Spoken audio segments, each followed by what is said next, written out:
Let's get going. Happy Tuesday, everyone. Let's talk about whether the Fed is going to crash the market this week or not. I have definitely been wrong in our debate with Fabio that we did exactly 2 weeks ago. We did that in person, and yeah, we debated. Actually, 3 weeks ago. Man, time flies. We did that in person, and Testing. I took a bit more the cautious side. I didn't think we were gonna go so aggressively higher. Fabio was the one who had all the reasons and arguments on why we did. So far in those 3 weeks, he has definitely been the one on the right side, and me being cautious, at least on the opinion, definitely not been on the right side. Again, the key thing I mentioned is also, every $1,000 Bitcoin goes higher, we make way more revenue in the company. My personal portfolio goes up. So don't get me wrong. I am super happy on where the price is. It's just that I didn't really believe that 3 weeks ago. And so going forward, we have a super crucial week ahead. Absolutely crucial. We have the Fed meeting, obviously, on Wednesday. We have actually the ECB, Bank of England, Thursday. We have major earnings this week. The 3A companies, Apple, Amazon, Alphabet, also Meta. So absolutely crucial week. We're going to actually see a lot of the tendencies. And we're going to discuss this today. And yeah, then let's see. I've prepared a couple of slides with some news things around USDC. Obviously, a lot of users hold USDC, so kind of covered that a bit. And Grayscale, but let's see if we get there. This is not so time pressing, and we're going to keep this to an hour. And yeah, that's kind of a bit of the overview. So with that, I hope you're dropping in. I hope you are either listening nicely or in the recording. And yeah, with that, let's get Fabio in. Fabio, head of community here at Cake. Tell me, how's the sentiment right now? Give us that a bit. Afterwards, I would love to share a few of the Cake things that are going on, and then we're going to go into the meaty part of today. I'm not 100% sure if my Twitter audio is working or not. Maybe I just can't hear you because my audio is off. No. Can you hear Fabio? But I also don't see that you are not speaking. Otherwise, Now I can. Now I can hear you. Now I cannot hear you. Is this working? Nope. Or is this not working? Possible. Don't hear you. Probably on the stream we hear you, but not on the Twitter space. Before I did, but just now. Okay, I'm just gonna cheat a little bit, and I'm gonna talk from the other account. Sure. Okay. Sorry about the audio. I think on the computer, on the web, everything's working. Here it seems to be working as well. So yeah, hi everybody. Regarding the sentiment, what Julian just mentioned. So 2 weeks ago, when we had our last Twitter space, we skipped 1 week because in Singapore, everybody was celebrating Chinese New Year. Now we're back to full speed. And a lot has happened in the last 2 weeks. So we had definitely a nice rally, a nice run up, and with the run up in price, of course, we saw a lot of the old time hopium dealers reactivating their accounts and coming back and spreading the hope. I would still, so before this rally, like 70% of the people were bearish or in big wind about what was happening in the market. Right now, if you make a poll, it's about 50-50. It depends a little bit on which account runs the poll, but the sentiment is definitely turned more to the bullish side than to the bearish side. Yeah, Julian is just sharing a poll that he made a few days ago on 22nd of January, where 52% are slightly bullish compared to 48% bearish. And that's so you definitely can say 50-50 almost. Yeah, I think that looks very different to what it looked like in the past. Yeah, 2,600 votes. So I mean, not tens of thousands, but I think definitely some representation. Yeah. And there's definitely also different communities that have different opinions on things. In the Bitcoin community, I would say the main thing that is talked about is the correlation to risk on assets and to stocks. And still, we don't really know how Bitcoin is going to behave in a real recession, because We had some bear markets, some downtrends. You could say that we were entering somewhat of a recession during the summer, but a full-fledged recession, a real downturn in the market, this would be the first time that Bitcoin would experience that. So there's a lot of different opinions on how it would behave. In the general crypto community, there is definitely talks of did we reach the bottom? Are we in bottom territory? Like especially on Cake, we have a lot of people from the DeFi chain community talking heavily on Telegram about the things that are happening there, and super interesting because they have like Bitcoin has BIPs, Ethereum has Ethereum improvement proposals, and DeFi chain has DFIPs, DeFi chain improvement proposals, and there are a few interesting things going on in that community, especially regarding the stablecoin that seems to return to its pect of $1, which is highly anticipated. Maybe you have a little bit more insights to share there, Julian. Sure. Let's go into the Cake things first. I think these are key, and then we can cover all this other stuff. First, with the on-chain voting that's happening on DeFi chain now, Cake users that have DFI frozen, you're gonna have the ability to just vote on the platform. We've introduced this for the last DFIP for DeFi chain on Cake, and so we're gonna keep doing this going forward. So this makes it very easy. You just have to have DFI frozen a month. That's absolutely enough. So yeah, that's gonna I think gonna make this really nice. We're gonna obviously we had Chinese New Year last week, Chinese New Year week last week. So for us, there's always a bit of a slower week. In Singapore we have two slower times. One is Christmas, New Year, and then Chinese New Year, which was very packed together. So for us, these last 5 weeks were a bit of a slower time. It was also the reason why I was in Europe during this time. And I've only come back now after Chinese New Year. This was kind of timed there as well. So now everything is coming full speed for us in the company. Just because some celebrate Christmas, some celebrate Chinese New Year, and now it's pretty much good to go for the next 11 months. And normally Chinese New Year is first week, second week of February, a bit later in the year. So you're gonna see a lot of launches now, a lot of updates in February, March going forward, and that was why January was a bit more on the quiet stuff, a bit more catching up to do. If you want to see that, tomorrow a new vlog is coming out. It's going to be really centered around Chinese New Year, about the team, some philosophy behind it, and how we as a company have that spirit, obviously, of being part Western company, part Asian company. And I think that's really, really nice for you to see. So go on our YouTube channel and check this out, youtube.com/Cake DeFi. Also, what I find super inspiring is when you share all these numbers of cash flow that you have been receiving, even though it's been a bear market. I think that's really, really inspiring, very, very nice, and I would love to reshare those. So if you share that, I think it's really kind of powerful to see that, right? Despite the bear market, please tag me. We're happy to reshare that. I think nothing speaks louder than results. So very nice. Also, I shared, this is from end of October until mid-January. So some people asked, why is Matic not on that list? It's just because when we did this analysis of the first coins that got deposited, we didn't have Matic yet. So the statistics are 44% of people are making their first deposit at Cake with Bitcoin.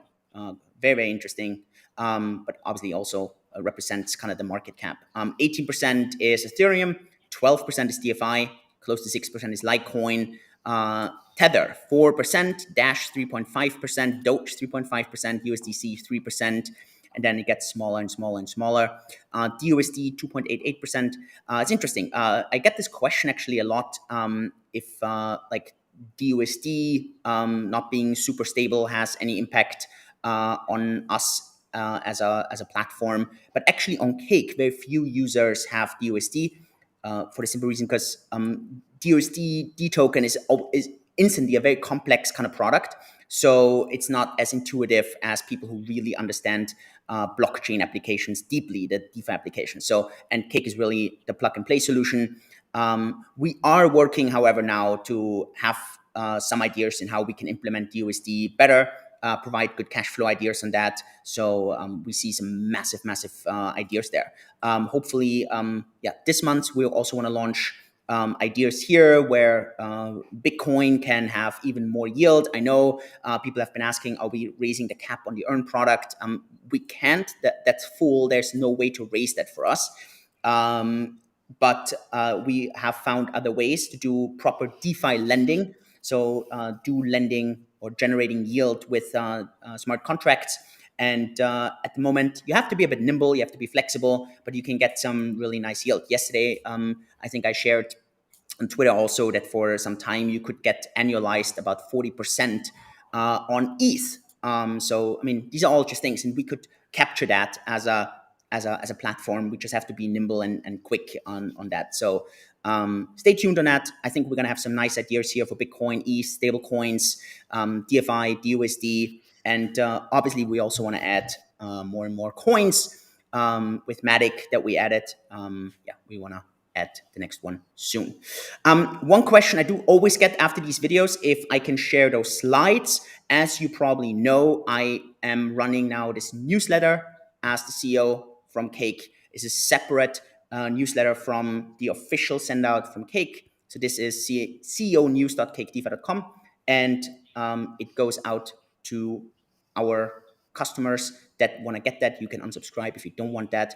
And anyone that subscribes here as well, I will be sending out that PDF probably tonight. So if you want to get that, then just click on that link and I will be happy to send that to you. These are kind of the main ideas. Obviously, for those of you that are invested in the various coins, maybe let's take a look a bit on that. For sure, over the past month, I think you all been really, really stoked. Bitcoin, Ethereum, I mean, everything has been pumping aggressively. This is what these candles look right now. Obviously, a lot of people are talking about how this looks very, very similar to that 2021 rally. So people are talking about that we may see these kind of repetitions. I mean, we discussed this a lot last time. We're not going to go so much into that at the moment. This is going to be bullish or bearish. We're really going to talk more about this entire week, what's kind of happening here. So a lot of resemblance here. People kind of copy paste the 2021. They see this as super bullish. Obviously, I want to warn a bit. It could also be that kind of rally. It's not as high, not as hard. And that rally right now is also not hitting that time from back then. So this is the monthly chart. I mean, it's a really aggressive monthly candle here. But as you can see here, the July candle was at 23,300. Let's see where we're closing today. At the moment, it looks like we're closing under 23,000. So let's see if that monthly candle can actually close higher than that candle back then. I think really, really interesting to see for those that are either making bets on one or the other or for both. Ethereum has been holding up relatively well in that last cycle. In the cycle prior, it lost from the top to the bottom against Bitcoin. And in the second halving of Bitcoin, Ethereum was pretty much sideways. So probably in that first cycle, Bitcoin was the better investment, simply because from a risk-reward ratio, it made a lot more sense. So far in that kind of a cycle with Bitcoin halving, Ethereum has been doing better. Obviously, past performance does not guarantee future results. The entire FOMO and hype we haven't only seen in crypto, we've also seen this in the stock market. This is a chart, a monthly chart on the various stocks. Tesla, I think, is 50% plus. Amazon, 23% plus, right? I mean, these are incredible numbers. Meta, 27 plus in the last months. Apple, Microsoft. What you see is one very clear trend, that those companies that are more meme, that are more speculative, did extremely well. And those that are more like on the safer side, obviously healthcare, sure, also because they were really overpriced in 2020, 2021, they have been kind of giving away. But then industrials, utilities, consumer defensive, these are these super boring kind of companies. They actually haven't done so well this entire year. And this is obviously really, really interesting to see. And we're going to talk about that, right? Because when we talk about a proper recovery, or when we talk where's this pump actually coming from, it's obviously you have this really clear spread here, right? You have crypto that has been doing exceptionally well. I think my portfolio, I mean, if if this portfolio just stays as it is and outperforms the M2 as it is, then I'm going to be super, super happy, the money supply. Yeah, as comparison, 2022, everything minus, some companies minus 50, minus 60, minus 70%. And then obviously this year it's up insanely. Coin up over 50%. The NASDAQ 100 had its best run since 1999. So best January ever. And so if you look at one common denominator, and that's going to be now the topic we're going to transition into, this is the dollar index. The dollar index has been crashing. It's close to a so-called death cross, which generally can be either a very bearish kind of signal for dollars, which could be a bullish signal for everything else. Many times we also see strong reversals at that. I'm not the chart technician, but this is definitely always something to kind of watch out for. And it's kind of interesting to see where we are in this week. Obviously, Fed meeting scheduled for tomorrow. And with that, I'm going to hand it over to Fabio. See a bit on the current state. Where's the community other than these things? And then let's talk about the Fed meeting. Let's talk about what people are expecting. What are they talking? What do you hear from other influencers after this kind of intro? Yeah, it's definitely probably the most interesting week of the year. Of course, we saw this heavy run up, and initially there were a lot of questions on where's this coming from, and I kind of got my own theory for this. So if you look at liquidity indexes or liquidity in general, there was definitely a lot of liquidity in the market, and it tried to find a place. And it went into riskier assets, into volatile assets. Like, for example, Tesla had a crazy rebound, Bitcoin, crypto, lots of NASDAQ and tech companies. They had a real a crazy run up. And my thesis for where this liquidity or this run up is coming from is, in my opinion, it's just the market pricing in that they are not believing, they're not trusting the Fed. They're not believing in Jerome Powell that he can follow through, that he can bring inflation down for a longer period of time. Like What's your thoughts on that? My best guess is they're going to raise 25 basis points, and it's pretty much priced in. Everybody's expecting that.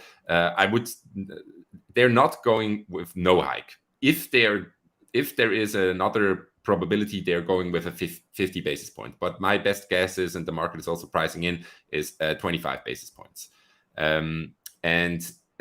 Yes, exactly. So on the CME website, you can see the probability, and I think it's like a 90-something probability that we're seeing. 98.4, yeah.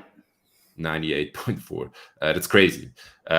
So after that, it's kind of hard to say, because so this is Q1, they're gonna hike probably. Then another one in May, I think, and then they're probably gonna stop. Maybe this is the last one, maybe the next one is the last one, and they're probably gonna halt and gonna stop. But my estimation, so they changed some slight variations in how they calculate inflation. And for the next measurement that they're going to make for Q1, it is probably going to end up at around 2%, or between 2 and 3%. And in my opinion, the Fed is going to celebrate like, this is the biggest achievement ever. And they're going to say, yes, we did it. We did these hikes and everything. And the market could take this bullish, or they could take this bearish. I'm not 100% sure in how the market will react to that. So I have one thing that I really struggle to understand, and I maybe let me touch on that, and then I want to hear how you think about that. Because as I stand right now as an investor, I'm 100% convinced that we will see new lows in the S&P, and we will see new lows in the NASDAQ. Like, I'm super convinced that we haven't seen real downside. We have a PE ratio in the S&P 500 of 18. No bear market in history ever stopped at a PE ratio of 18. We didn't really have a strong down move. It was not a lot of pain. It was very mild. It was a soft landing. And I'm not a believer in this whole soft landing story.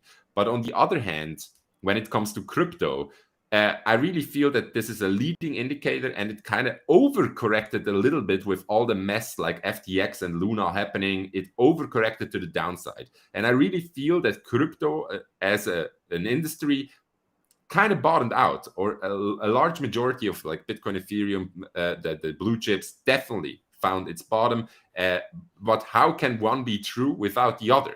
And that's the conundrum I find myself in. Maybe you have a good way of answering that. Is it even possible that one bottomed out and the other didn't? I mean, I definitely think it's possible. I just don't think this is the case. I am still of the opinion that whether we're going to see like lower lows on the S&P and NASDAQ, I don't know. I'm not so much always looking at the actual price. I think it's more the direction. Prices sometimes are very difficult to they're very emotional, very difficult to predict, as everyone knows. My opinion doesn't change. I still think, and here Muhammad has this thing where he says that he thought that we had mentioned 1 or 2 months ago that the Fed meeting shouldn't change anything about 2023. And you're right. At that point, though, 6 weeks ago, whatever, I didn't expect the price to rally to 23,000. And so for me, and that's going to be probably the key thing, is the signaling that Jay Powell is going to give, right? So it's not going to be so much about the rate hike. The rate hike, to me, that is not going to make a change, really. I think the 25 basis points are priced in. Fabio, you're spot on. I agree with you there. I do believe, though, that Powell is going to come out and he's going to be super nervous about this rally in the market now. He doesn't probably care about crypto. I think that's totally irrelevant to him. But he looks at the stock market. He looks at these meme stocks, and he just thinks, my goodness, like, how is this possible that this stuff rallies like crazy? I need to get this down.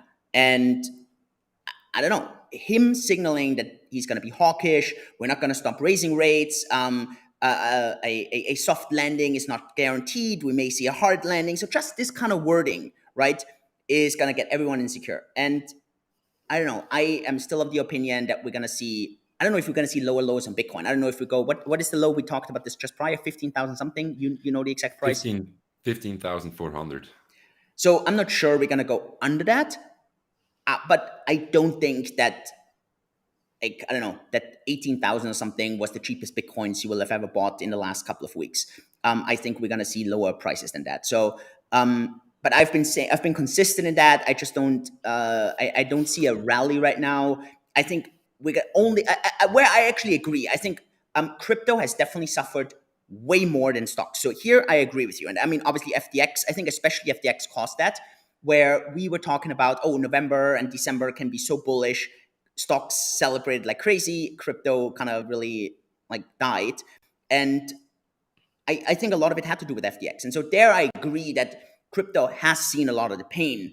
But I do want to highlight, I mean, we do have issues in the crypto space that may not blow up right now, but the entire Genesis / digital currency group / Grayscale story, that thing is, I mean, that thing can cause issues. And I just want to highlight here, I have this news just came out that now pretty much the only competitor to Grayscale, Osprey, sorry.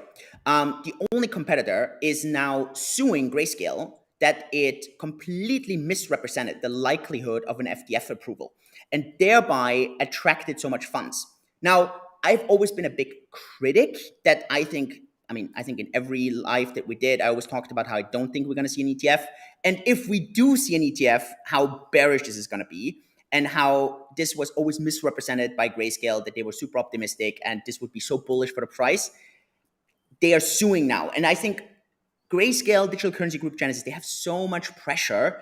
And where I agree with you, Fabio, I think the Fed is probably not going to cause lower lows on the price because it's probably going to have a negligible impact in comparison to a month ago or something. So I don't know, maybe Bitcoin goes back to 17, 18, 19,000. So at kind of that range, I think it's just going to lose a lot of the returns that it did so far this year. But I don't see lower lows on the stocks, especially the meme stocks. And I mean, look, the value stocks didn't go up. That's key. Value stocks didn't perform in the last months. People just forget that. We could see that. You're right. So these are key things. How do you see the the earnings from Apple, Alphabet, Amazon, Meta play out? How do you see the Bank of England's importance? How do you see the ECB's importance? Both are expected to raise by 0.5% on Thursday. Do you see this of any importance, both to stocks, but obviously mostly to crypto? So, from an earnings perspective, I'm in no way an expert, but I expect earnings to be, I don't know, to maybe 5 to 10%, to suffer 5 to 10%, and this is just the general consensus that I hear when I listen to podcasts or when I read articles. From Bank of England and ECB, they're kind of late to the party. They need to raise, and desperately so. Sometimes people get the wrong idea. They think the euro is strong, but it really isn't. Like, the euro doesn't really perform by itself. It just goes up when the DXY is going down. And we had a weak dollar, so the euro went up, and so did euro stocks. In some areas in Europe, we could almost see all-time highs in stocks, and that's no reflection of the current economic circumstances in Europe. Like, the economy in Europe is not doing great. And even though it's like the fundamentals with the energy crisis and everything are terrible, we have a lot of zombie companies here. We are addicted to cheap capital. So yeah, the ECB, they need to raise rates, but the impact of doing so, I'm not sure. I think a lot of companies here in Europe will struggle with. I think they're going to 3%, and of course, like with raising rates, and what is really important to understand is the Fed and the ECB both, like, compare it.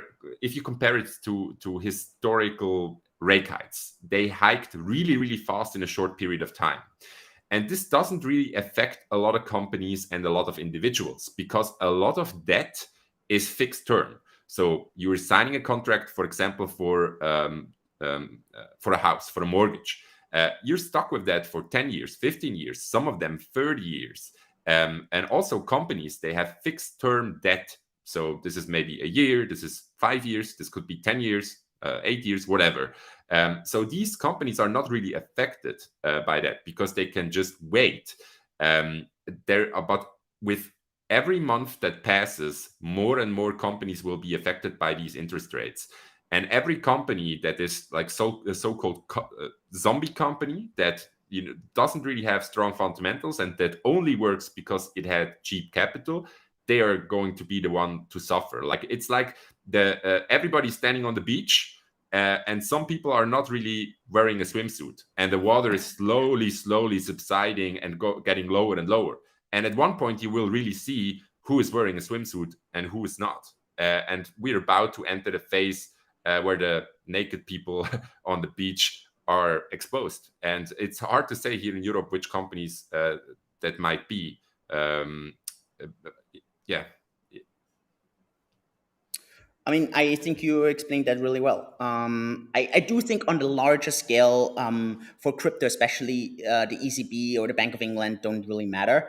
I think where the earnings of Amazon, Alphabet, Apple, and Meta is Meta. Wow, this is a difficult word. Meta. Okay.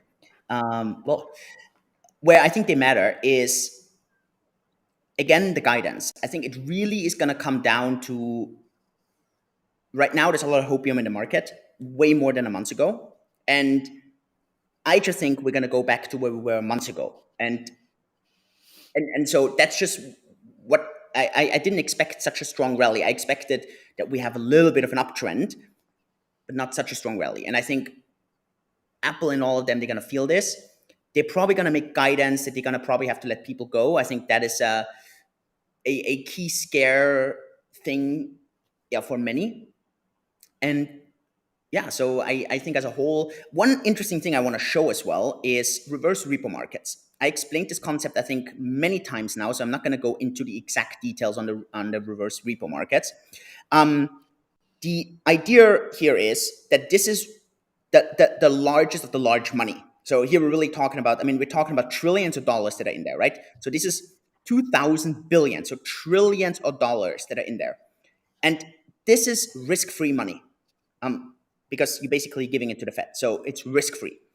And you can basically see that obviously with COVID, there was a huge increase here, because the Fed really supported this. But despite prices completely crashing, there is no increase and no decrease in these reverse repo markets. Now, what does this mean? This means this uber large liquidity hasn't left the building at all. Why? Well, there can be many reasons, but the main reason is that the 4% that they are getting here risk free to them seems way more attractive than any potential returns they can get mostly in the stock market right now. So that's just very interesting to kind of see, right? And that's just something that I would be thinking about. The interesting question really is, if you have a choice right now, Fabio, I want to ask this to you. I give you my thoughts afterwards. If you'd be sitting in crypto right now, and then you ask yourself, what's going to have more volatility going forward? Is it going to be crypto or stocks? You kind of shared this a bit already. Can you kind of repeat that a bit on what you think is going to have more downside from here? Yeah, and I think we're aligned on that opinion actually. So what I would say in crypto in general is true, or at least it was in the last two bear markets, is especially within the next 6 months or so, I would say it is Bitcoin season. What does Bitcoin season mean? It means if crypto goes down or it goes up, it doesn't matter which direction we go, Bitcoin is going to outperform. It's going to drop less and it's going to go up higher. And this is just true for the next 6 months because capital is flying to more safety. So blue chip stocks. You could be safer with Ethereum. So it's probably going to rank Bitcoin, Ethereum, altcoins. Just in general, this doesn't need to be true because there are other things that are happening in the industry. And compared crypto and stocks, I would say crypto is somewhat leading the market. It was on the upside and it was on the downside. So I would say in that the heavy part of the sell-off and of the downside, we already had that in crypto. We didn't had that in stocks. Of course, both of them are correlated and both of them will probably move down if one or the other is moving down. But I would say, so stocks, if they have a downside of 30%, I could see a downside of 30% in crypto as well. But 30% in crypto isn't that much because it's much more volatile.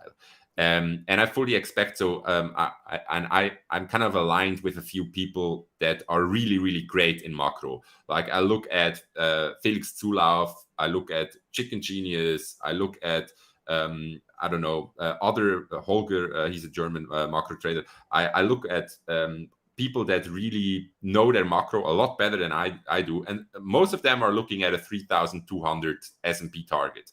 And from that moment on, where are we right now? I never look at the S&P price. Where are we right now? Let me just open that. I never. Actually, it's interesting. I never look at that price level. We're at 4,000 right now. Okay.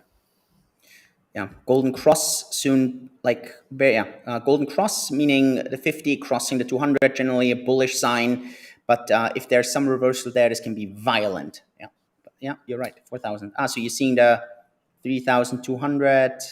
Wow, really? Yeah, you're right. So lower than the October lows. Yeah. Mm-hmm. Yeah, that would be a range where I would say, okay, this is now it's getting interesting to allocate some into the S&P 500. There is so many people that are calling for a 10-year bear market, that are calling for a strong downtrend and depression. I'm taking it easy there because I really feel that at one point right now the title of this Twitter space is "The Fed is crashing the party," and I kind of probably it's true, not with the rate hike, but with the narrative and the speech that Powell is giving afterwards. But if you turn this into the future, maybe mid-year, end of the year, they're probably going to be saving the party.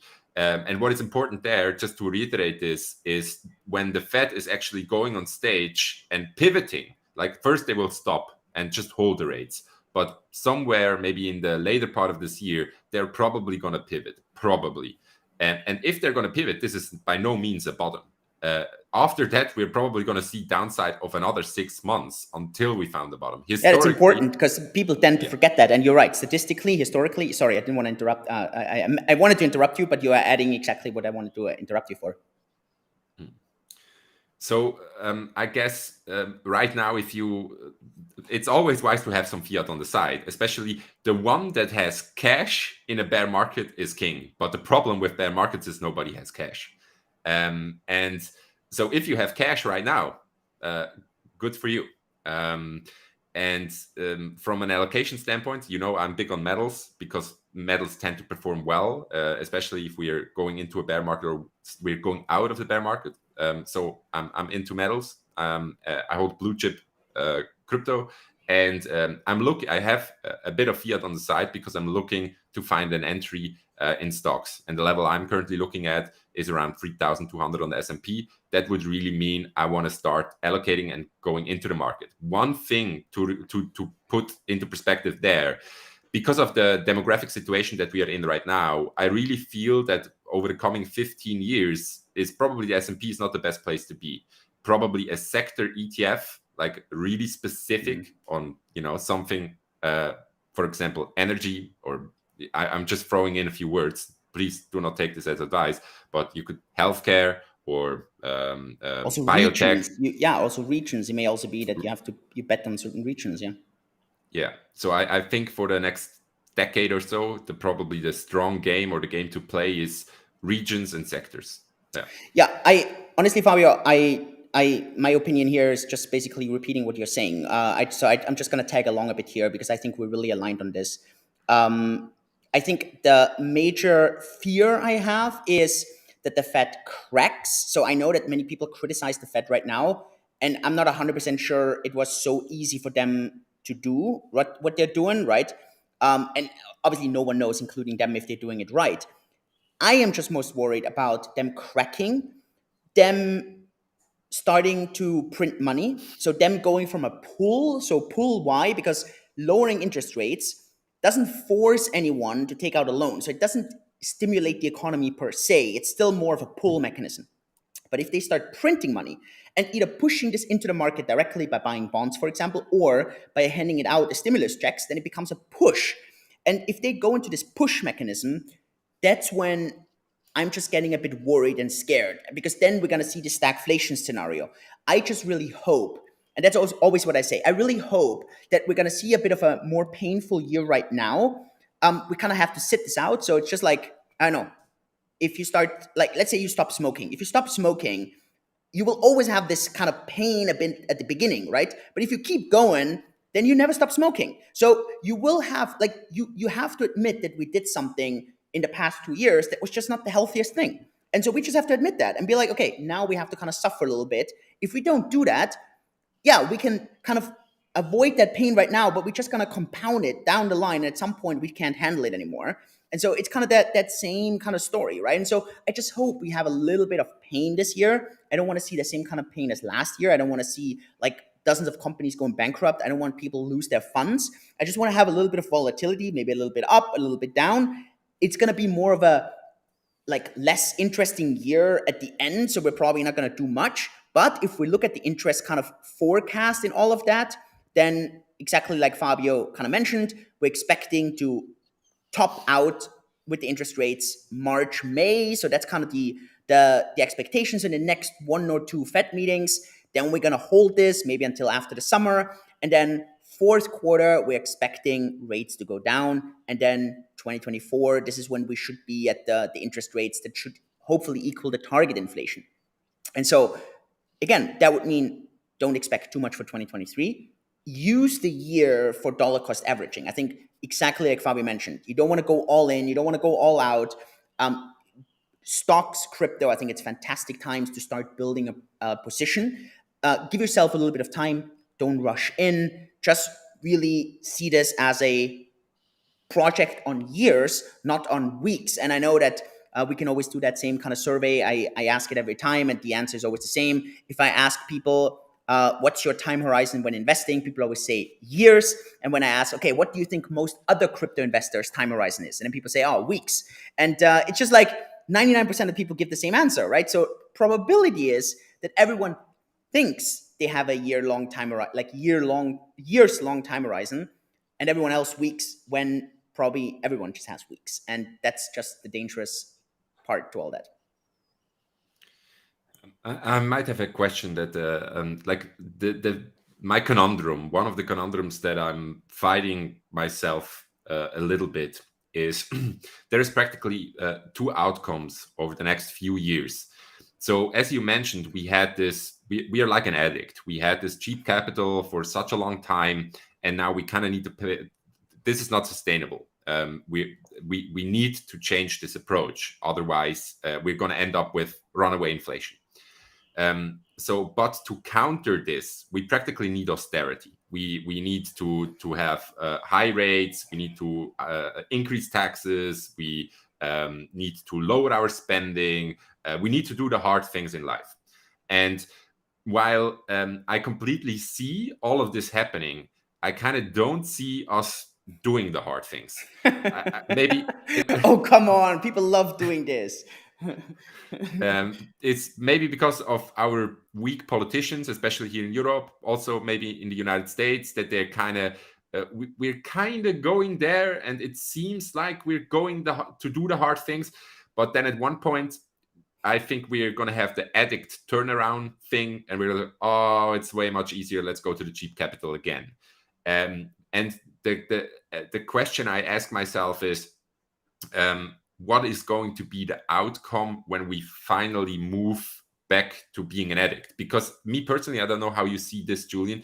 I don't see us going the hard way. I don't see us having a decade of raising taxes, lowering spending, and having high rates, and really going against inflation and against government spending, and lowering debt to GDP, and all of the hard things that we should do to have a sustainable future. I don't see us getting there. I don't see us doing this.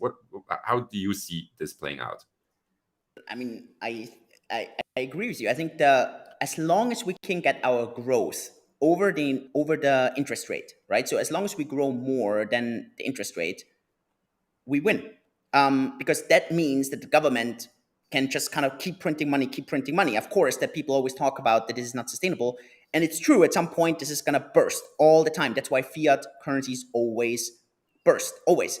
But they can go for a very, very long time. So what I hope, and this is really, I mean, again, that's why I'm always saying I hope that especially the US, which is the key drive in all this because they run the reserve currency, I hope that the kind of counter situation in the House where Senate versus House of Representatives in Congress are Republicans and Democrats. So they're going to have a hard time approving budgets.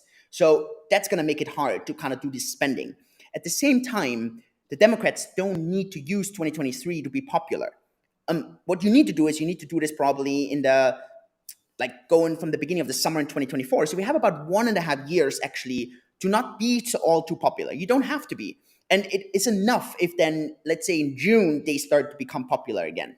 Now, honestly, I don't care if the Democrats or the Republicans win the 2024 election. I just care that there's good policies. And whoever has these great policies, I hope that they win. But it also kind of means that the Democrats don't have to do these super popular policies right now. They do have about 1.5 years. And that is the only thing that I'm a little bit hopeful about, right? So are we going to have a perfect solution, let's say mid-2024? No, but we do have a very strong chance, because if we look at forecasted, right? This is forecasted interest rates at that point, we're going to talk about 3.5%. Now, 3.5%, that's absolutely doable from a growth perspective, right? So the reason why we always say we want 2% inflation, around 2% interest rates, because that kind of balances each other out. So if we can get to a 3.5%, maybe we're not at a 3.5% growth rate at that point. Maybe we're only at 2.5% or whatever. It doesn't really matter so much anymore, because now interest rates have come down. They haven't been up so long. And I think we can just kick the can down the road. I 100% agree with you. We're not going to solve this thing. Politicians are way too weak. We don't have the strong leaders. And people don't want to do it. I mean, you see this all around the world. You see people always crying for the easy solution out. They don't want to do the tough stuff. It's always how we say, soft times create soft men create hard times, hard men create Hard man creates soft times, blah, blah, blah. And the cycle kind of continues, right? And so we are in this time where we have super easy times. We have a lot of people who just don't want to kind of work this through. You see this all the time. People scream instantly about taxing the rich, higher taxes, not understanding that this doesn't solve anything. And yeah, I know this is many times an unpopular opinion, but yeah, it's just how it is. And I don't see the solution. I mean, one of the reasons why I'm a big fan of crypto is because I don't see a solution in the traditional world. And I think we all agree to that. The question, I think where I disagree with most people, I don't see this in the next 2 years. And I think so many people just say this is happening in the next 2 years. And I'm like, don't forget, they have the guns. It can take another 20 years, right? So if you make your bets right now that this is going to happen in the next 2 years, you may be right looking at it after 50 years, but being right at the wrong time is being wrong. And that's so key to understanding that. Yeah, I got nothing more to add. I would probably say we have a slight disagreement on the timeline. I really hope it's not going to take 50 years, and I would be in my 80s then. I would prefer 10 years. But I'm completely fine with it. Depends. 10. Again, I always also want to remind people, right? I mean, I know that many people always kind of look forward to that event, and I'm always like, look, that event is going to be extremely difficult. It's going to be extremely painful. A lot of people are going to lose everything, and it's going to be so difficult to navigate. I know the Bitcoiners believe that Bitcoin is going to be the solution. The gold people are going to believe gold is the solution. Buffett's going to say stocks are the solution. Real estate people are going to say real estate is the solution, right? And at the end, you don't know. You really don't know. And you just hope that you have the right solution. And it's just going to be so difficult and so painful. So yeah, I don't know. I think 50 years is too long, but I think it's going to take way longer than most people believe. And the US is going to have so many tricks in their pockets to extend that event. And so I just want to be, as an investor, right? If, like myself, you see Bitcoin as this insurance against such an event, you just have to be really careful in kind of understanding how long you need that insurance and what's that kind of timeline for that. Because obviously, if you think that event is imminent, then you want to buy all the insurance you can get, right? So I do understand that argument from the maxis that go, you need to go all in Bitcoin because we're collapsing right now. Fair enough. If that is your belief structure, makes sense. It just, I don't have that belief structure. So I do believe that Bitcoin is going to be an attractive investment over the next years, but I don't see me needing it as an insurance right now. Yeah. Sorry, I'll let you go. I want to talk about a quick update on the USDC at the station. But I want to see if you have anything. The only thing I would add is I read the book When Money Dies, and I looked a little bit at the collapse of the Weimar Republic. And what I'm fully preparing myself for is... This screenshot is extra for Fabio. I saw it, and I was like, this is for Fabio. And I was like, I'm just going to put this in just to make Fabio happy.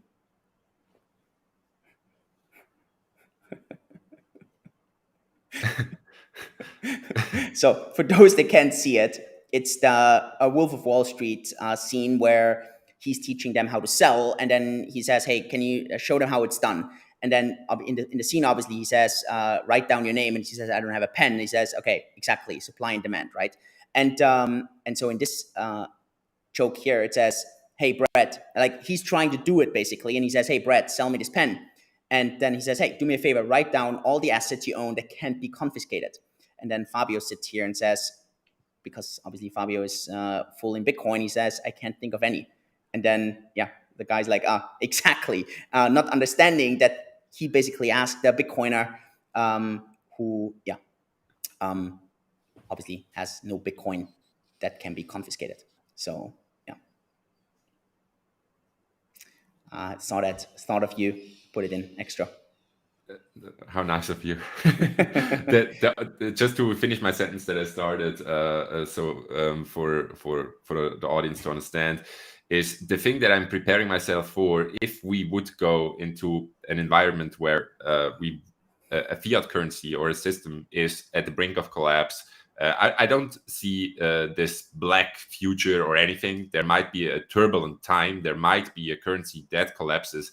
But the funny thing there is even though you're positioning yourself at the right time, at the right place, it might feel completely wrong. Like if you look, for example, in the 40s or in the 30s, where like the Weimar Republic went through these troubles, for example, gold had several downturns of like 50, 60, 70%, where you were actually at the right point at the right time, but it felt completely wrong. And a lot of other assets did that as well. Like you had several stocks that did exceptionally well during that time, but there was a lot of volatility, which made investors feel insecure and making wrong decisions. So even being at the right time in the right asset could feel completely wrong, just because markets are behaving so irrational. And if we would enter a phase like that, it is probably, for a large majority of people, it's almost impossible to navigate this the right way without having an insane amount of conviction. I 100% agree. I mean, it's so difficult when you go overweight in a certain asset class, because it's not about being right. You have to be righter than everyone else. And that's so difficult, because if you're right and everyone else is right, then it's already priced in. So, yeah, very, very difficult sometimes for newbies. Yeah, two things. We also have USDC on the platform. There was some rumors around USDC that there may be issues with Silvergate and that maybe USDC has some issues there. This was also for BUSD. They put out there at the station everything backed. But what I found was just really interesting is that the actual cash balance is relatively small in comparison to the treasury balance. These are short-term treasuries, so this should be independent of Silvergate. I think so. For those of you that have your assets in stable coins and you have it in USDC, I think that's very good news. Always interesting how Tether doesn't manage to do a better job in that. I would be super surprised if Tether right now has issues being collateralized, but it's just very curious in how difficult they have it to, to kind of find someone or to show that. Really crazy. Thoughts on that, Fabio? Anything you saw there in the community, or is that not discussed heavily? I'm not sure if anybody wants to hear my thoughts on stablecoins, because I don't hold any, and I probably never will. If I hold US dollars, I hold the real thing. I don't know why, call me old school, but yeah. Yeah, sure. I think to some extent, off-ramping, on-ramping is obviously easier from stable coins. There are, here, this is for you. Imagine a live session where where Julian doesn't cut off Fabio in the middle of his sentence. Just imagine, cringe. True.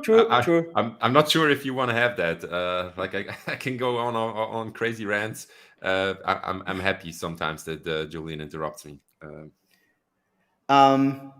Yeah, if I do that, then I know not when I do it, so it's not if, when. What did I want to say? I think the on-ramp, off-ramp, sometimes out of crypto is still difficult, especially for the bank, for some banks. Banks tend to be very aggressive when people off-ramp, on-ramp, and so sometimes, sometimes it's easier to just use stablecoins. So I thought that was quite good. On my personal channel yesterday, I made a video, and I just want to kind of reference that. I would really highly recommend you to kind of take a look at that, because obviously I expect that most of you are investing into the coins that we have listed on our platform. I do actually believe so. We're doing a meetup on Thursday here in Singapore, and I was looking. So a question that I'm getting a lot from people is how to value altcoins, what to look for, right? And so I was looking at a lot of these metrics: TVL, active addresses, fund flows, funded accounts or funded addresses, and so on. It's very tricky or GitHub activity. We discussed this here as well with Fabio. It's very tricky to look at metrics. And so I was really kind of reflecting at the end. If you look at how companies are valued, at the end, sure, they have like user numbers and so on, but at the end, they're really valued on the revenue that they're generating. Why? Because if customers are willing to pay for something, there must be a reason for it. They only pay for something because they get value for it, or they hope to get value.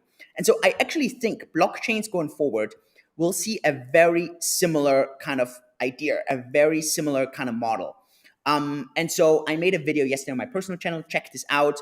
The video is about how DeFi chain can actually do really, really well because, for example, on a 24-hour basis, it does around the same as Solana and Polygon.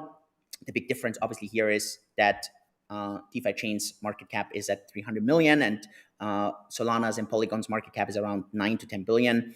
Obviously, the key thing, because, for example, Bitcoin generates very little fees, but has obviously the highest market cap. So the interesting question that we as a community will have to learn, how can we put those rational metrics together with some emotions and together with some hopium? Because at the end, just like in a company, you don't pay for the status quo.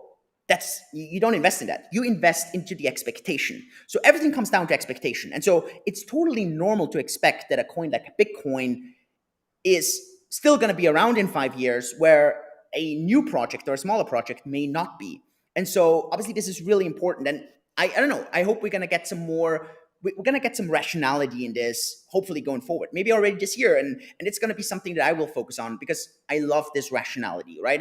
And for DeFi chain, for example, and I mentioned this yesterday, once the USD repegging is solved, once the liquidity is solved with Bridge, once Meta chain is out and has basically all these possibilities, I think there's going to be a very strong chance for it to do some serious returns this year. And I think a lot of blockchains are going to get valued in this. So, if you are someone who likes this rational approach, not just a price approach, but you really want to have that rational approach, then yeah, I think this could be an interesting kind of model. Obviously, I think at the end, combining a lot of metrics, obviously combining daily active users, combining transactions, combining total value locked, combining it with fees, combining it with the brand, with this goodwill, with the sustainability and so on. Obviously combining it with the activity on GitHub, the development. I think all this together maybe is gonna give us an easier idea in what a fair value of something is. Maybe not in absolute terms, but just like on a PE ratio, we don't know what a perfect PE ratio for a company is. But just like Fabio mentioned before, we've never seen a true bottom in a bear market with a PE ratio of 18. Now, this doesn't mean that this is not going to happen, but it kind of puts a reference there, right? And so maybe in the next 1 or 2 years, we're going to say, hey, you know what? We've never seen DeFi chain at such a low valuation. Like, this is an absolute no-brainer to invest. And this is very different to investing in charts, which I always call astrology. This is really investing into fundamentals, because this means that you have an expectation of active users and what's going to happen to the TVL, what's going to happen to the fees, how much are people willing to pay for that utility. And so if you expect this to continue to go up, obviously if these averages are really low, it makes more sense to invest in that, because at some point the market will agree that its value is higher and then the price will go up. So I don't know if you have any thoughts on that, Fabio, but I just wanted to kind of connect that. We're going to link this up down below. I got some really interesting feedback from people when I made that video on my personal channel yesterday. And yeah, I think maybe it's going to help people to really start valuing blockchains differently. And maybe it also kind of shows them that once DeFi chains issues are gone, that this could have a really high kind of impact on the price. I would say you're kind of an opinion leader or a first mover with the fees approach. I really think that this is a discussion that is going to get wild and one of the main talking points over the coming years, but that it's slightly early in it for most chains.